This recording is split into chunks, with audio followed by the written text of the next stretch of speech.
Comienza un nuevo episodio de Leer es un placer.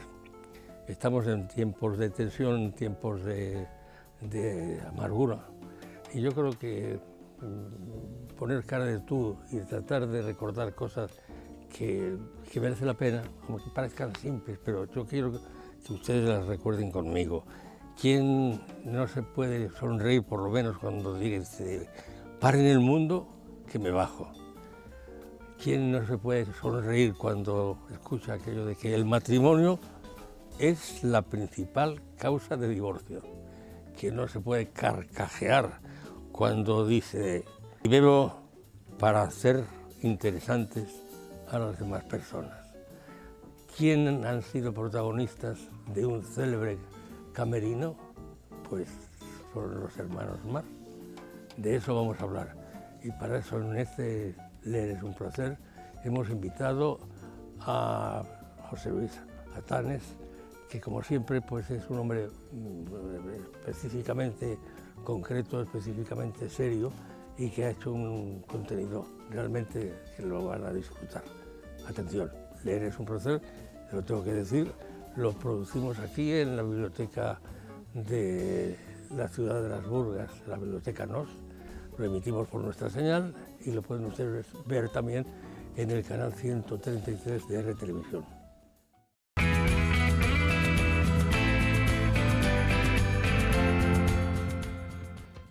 Bueno, esta semana las novedades son, en primer lugar, de Camila Lackberg,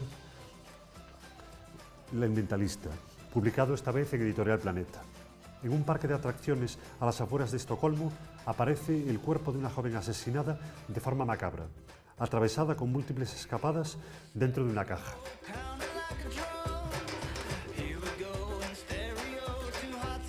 En segundo lugar, en Editorial Destino, el premio Nadal de este año, el año 2022, que es Inés Martín Rodrigo, Las formas del querer. Un libro cautivador, sin moralina ni falsa nostalgia, en el que el pasado de España se vuelve presente y que explora las distintas formas del querer a partir de los recuerdos de una familia a lo largo de toda una vida.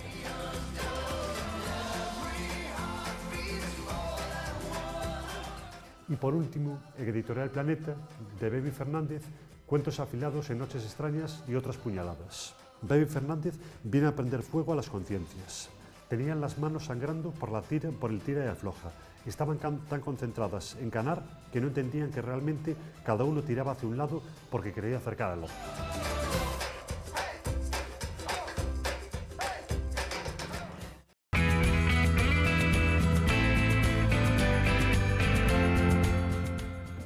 Es grato recibir a un amigo siempre, sobre todo para hablar de cosas divertidas, interesantes. Y digo divertidas porque esos son interesantes de pleno derecho, pero aparte de eso, cuando hay tensiones, cuando suben los precios, cuando no sabes si te va a explotar un petardo en algún sitio, pues hablar de la parte de humor que sí tiene la vida, pues es reconfortante. Él ha venido ya al programa en algunas ocasiones, nos habló de un libro de una periodista italiana que varió en España su punto de vista, Oriana Fallaci. Luego después nos habló pues, de unas circunstancias políticas que se dieron en un libro que era muy interesante. Y yo me he dicho, ¿por qué no hablamos de humor? ¿Por qué no hablamos de algo que sea divertido? Porque está todo muy tenso, la gente está... Si alguien falla, si un ceporrillo de cualquier fuerza militar mete la pata, pues se puede organizar una grande. Y aquí está él, José Luis Atanes. Bienvenido. ¿Y de qué nos vamos a reír? Pues muchas gracias por invitarme.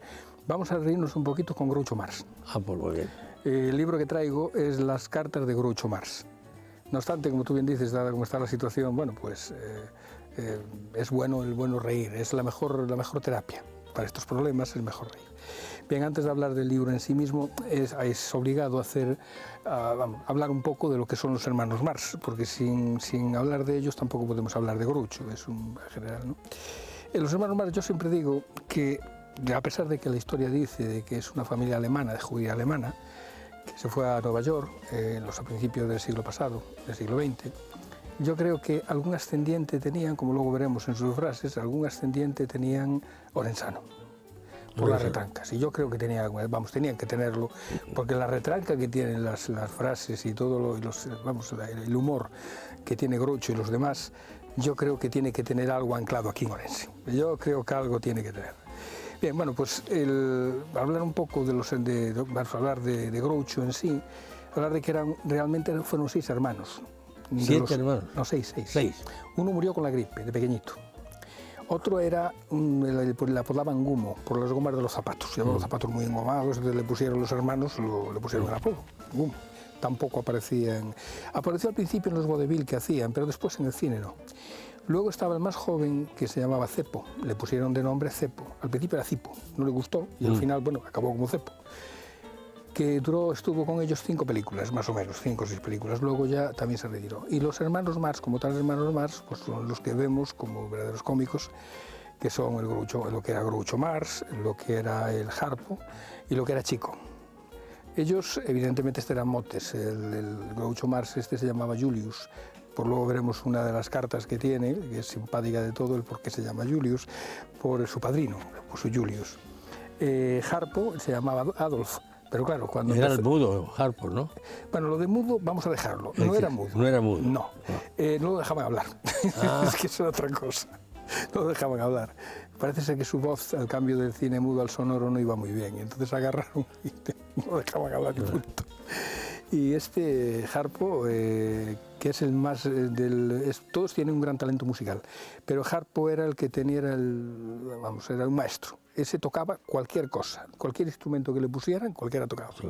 Lo de era el arpa, tocaba el arpa como Los Ángeles, sí, era muy bueno tocando el arpa. Bueno, era un hombre que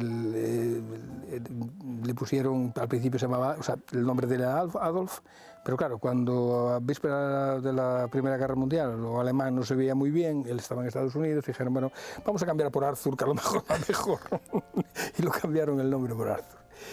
Y luego estaba Leonard, que era Chico, el nombre era Leonard, y le pusieron Chico porque, a ver, en las películas normalmente quien andaban detrás de las chicas era siempre Groucho y el Harpo. Cuando había una chica salían corriendo detrás de ella, ¿no?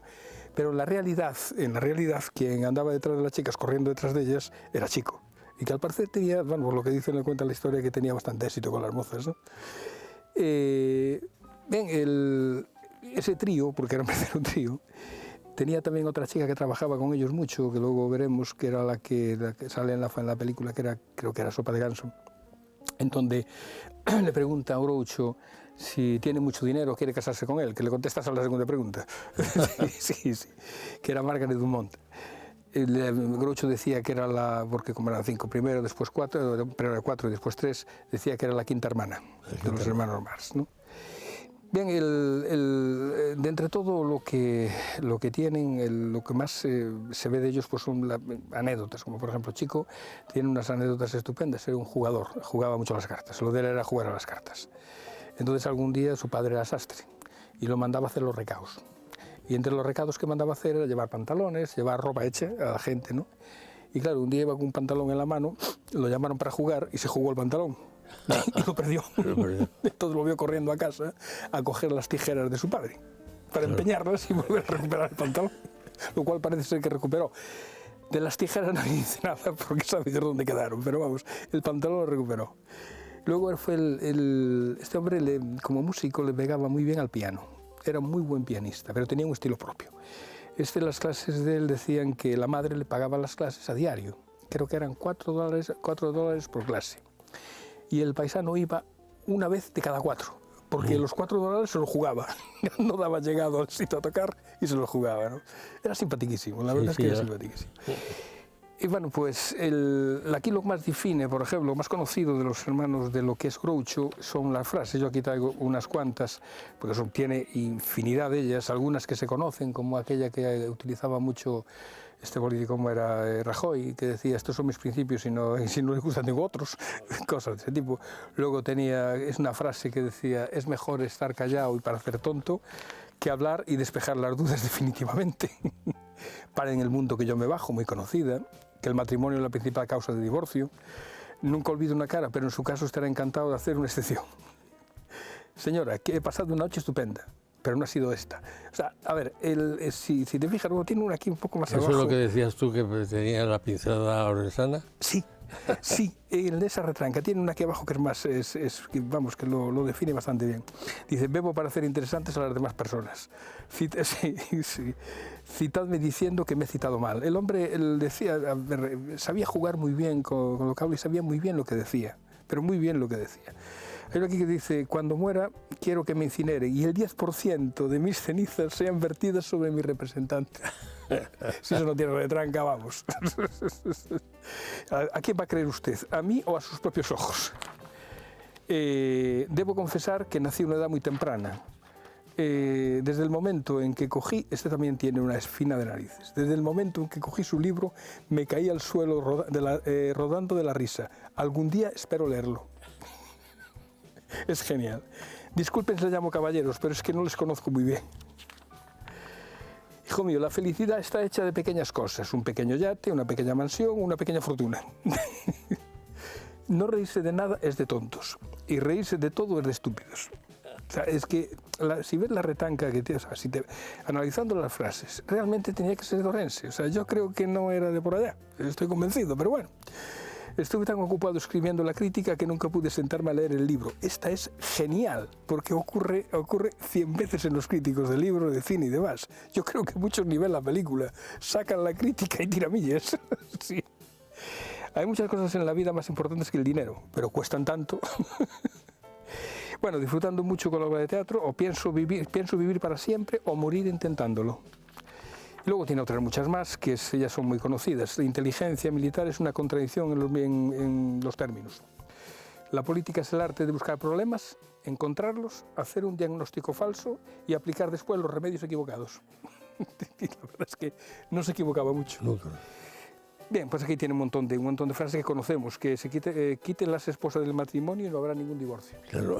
Bueno, eso era en sus épocas. Hoy en día ya la cosa está más complicada. Sí. Más complicada. Bueno, y tiene otras muchas más. La justicia militar es a justicia, lo que la música militar es a la música. Claro.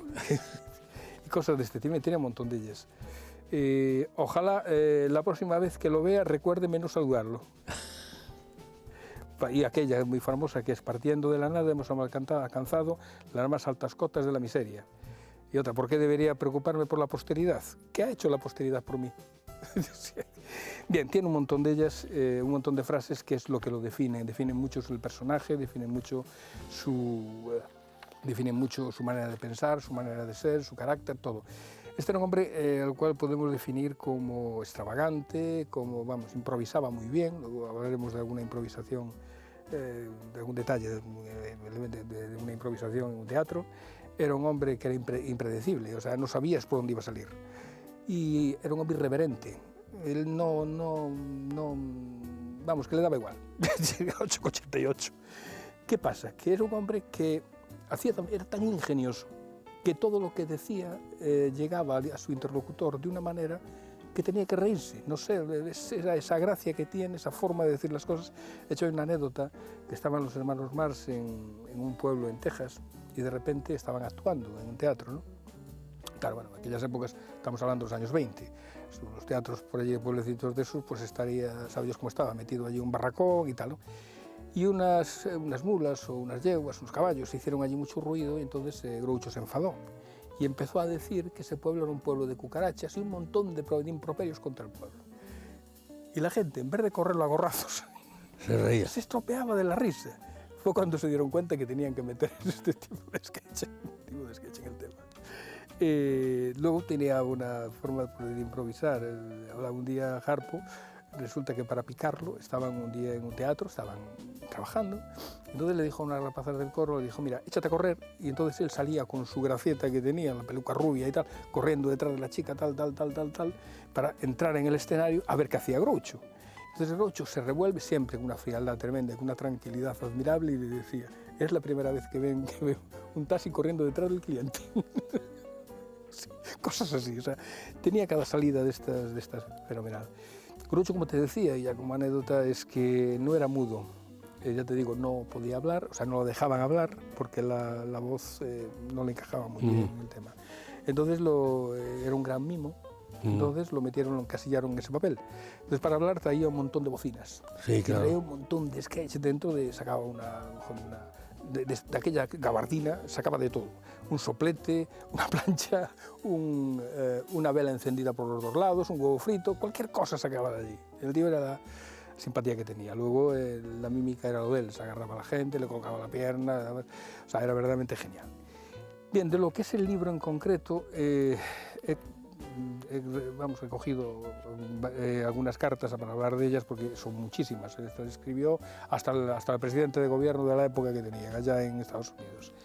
Amigos, a los del cine, a todo el mundo conocido, a escritores, amigos, hijos, el resto de la familia, bueno, pues a todo el mundo. Este libro en su introducción comienza diciendo, los que lo quisieron hacer el libro, cuando quisieron recoger todas sus cartas y hacer este libro, los que lo hicieron, dice, cuando por primera vez los editores sugirieron la idea de reunir sus cartas en un libro, Groucho, hombre tímido, en fin, razonablemente tímido, nos anduvo por las ramas, como respuesta telegrafió. Recibida su carta e inmediatamente quemada.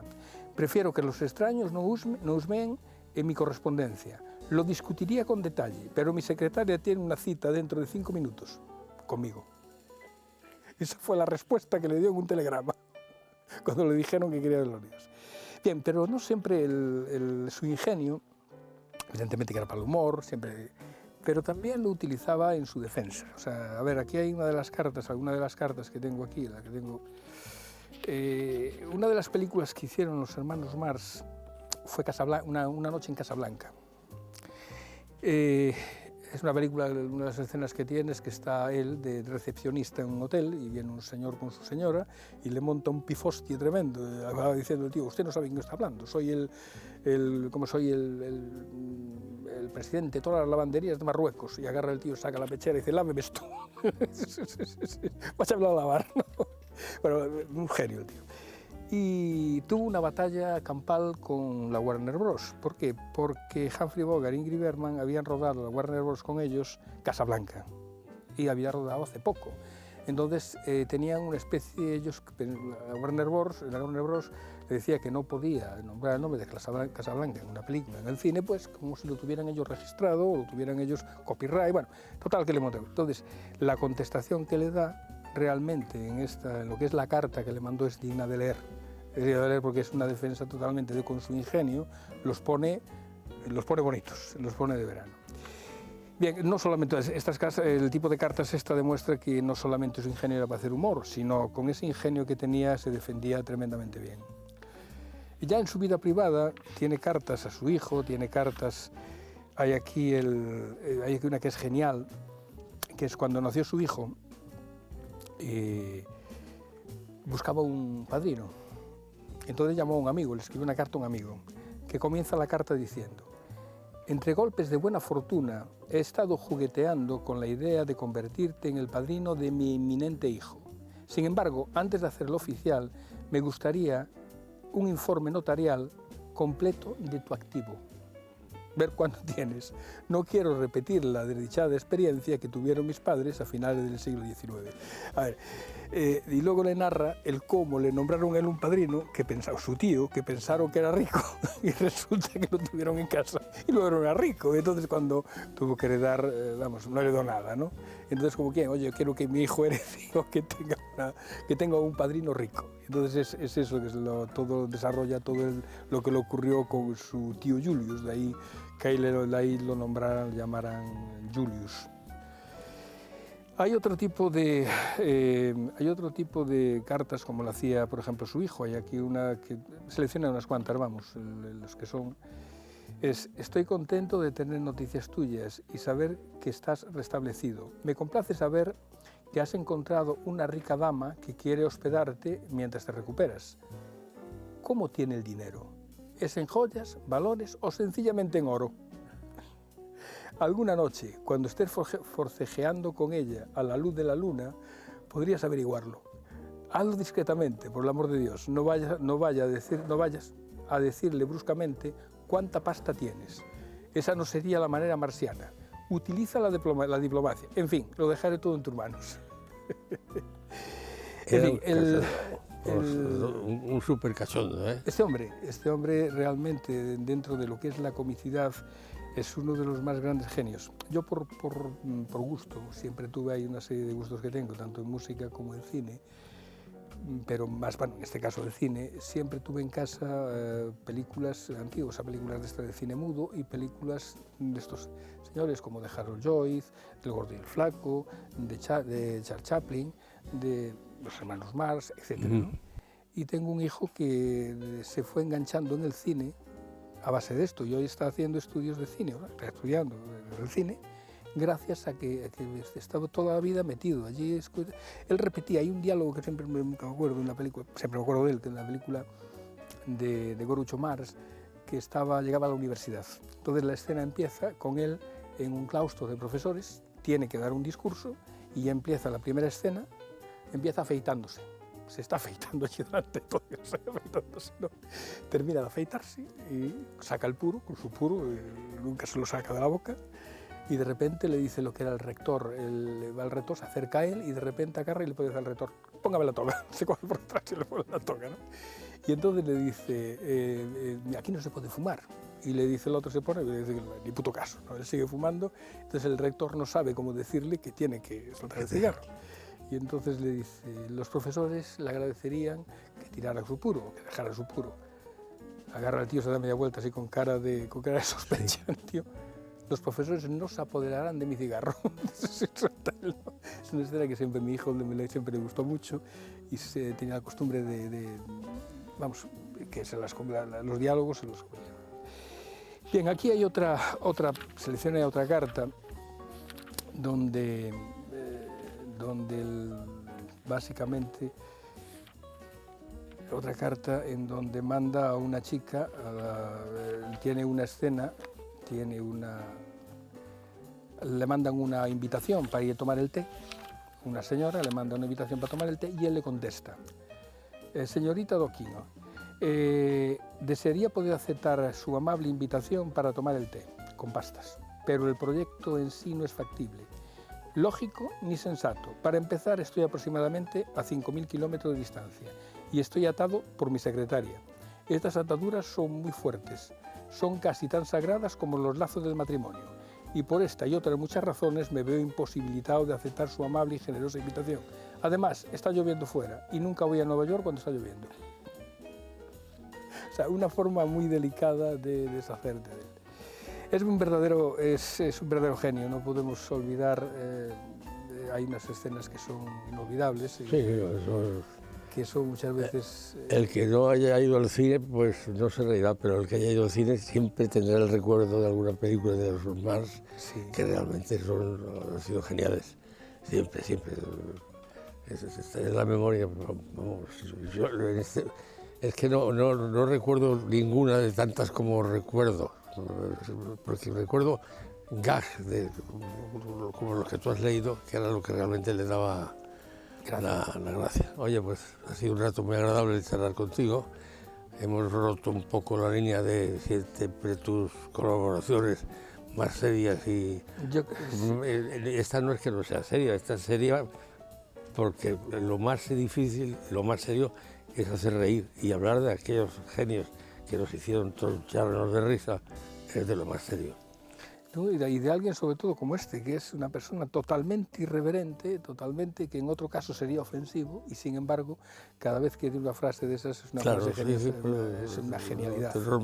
Es el absurdo, la situación tan contradictoria con la realidad ortodoxa, que es la que te hace partirte de risa, como te partirías de risa en muchos actos oficiales, cuando tienes que estar, porque toca estar serio, pero cuando oyes a algún payaso de la acción pública en cualquier lugar del mundo hablar, pues pocas veces haya coherencia. De eso tenemos, por desgracia, estamos viviendo épocas, yo siempre digo que la época que estamos viviendo, yo no sé si concuerdas conmigo, pero esto dentro de 50 años va a ser una época apasionante, va a ser una época de estudio en la historia, maravilloso, lo mismo que es hoy el siglo XIX, ¿no? Cuando estudiamos el siglo XIX, Es una época, para mí es fascinante porque hemos tenido unas 9 guerras, bueno, en fin, es fascinante. Bueno, por dentro de 50 años, para las personas que estudien esta época va a ser una época fascinante, pero para nosotros vivirla va a ser durísimo. Yo estoy convencido de que sí, de que va a venir épocas muy duras, que va a ser fascinante su estudio dentro de 50 años. Pues antes de despedirte te deseo conjuntamente que no tengas razón. Ojalá no la tenga. Ojalá que sean simplemente píldoras desagradables, no atómicas, aunque también es verdad que pintan bastos y tenemos todos los números, nos va a tocar. Yo creo que sí. Pues hoy han visto ustedes que leer es un placer, se ha vestido de cara de tú, porque no hay nada más serio que el humor, pero sin embargo no hay nada más real que la risa, lo poco protocolario que es, y en momentos de tragedia posiblemente inminente, hacer reír o pensar en reír, yo creo que es saludable. Gracias.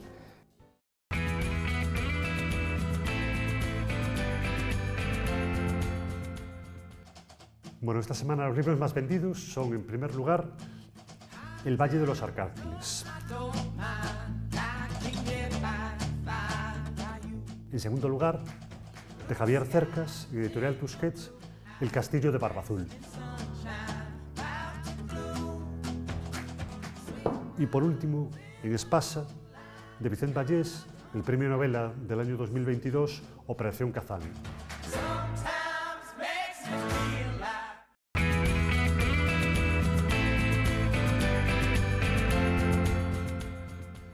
Esta semana vamos a recomendar como libro infantil la maravillosa y horripilante Casa de la Abuela, en editorial Convel. La Casa de la Abuela es un sitio un poco especial, esconde muchas sorpresas, fíjate bien en todos los detalles, pero ten cuidado porque puedes llevarte un susto y sobre todo recuerda, mira al cielo cuando oscurezca.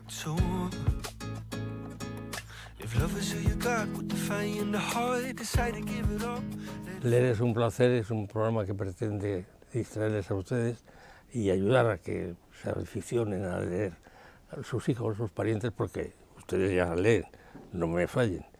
Lo hacemos aquí, en la Biblioteca Onos de la ciudad de Las Burgas. Lo emitimos a través de nuestra antena, la señal es buenísima, se ve muy bien.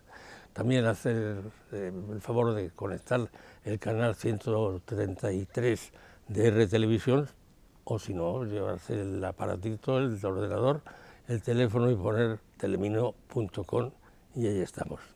Recuerden, leer es un placer, no es el título de un programa, es algo más importante. Háganme caso. Gracias y hasta el próximo programa.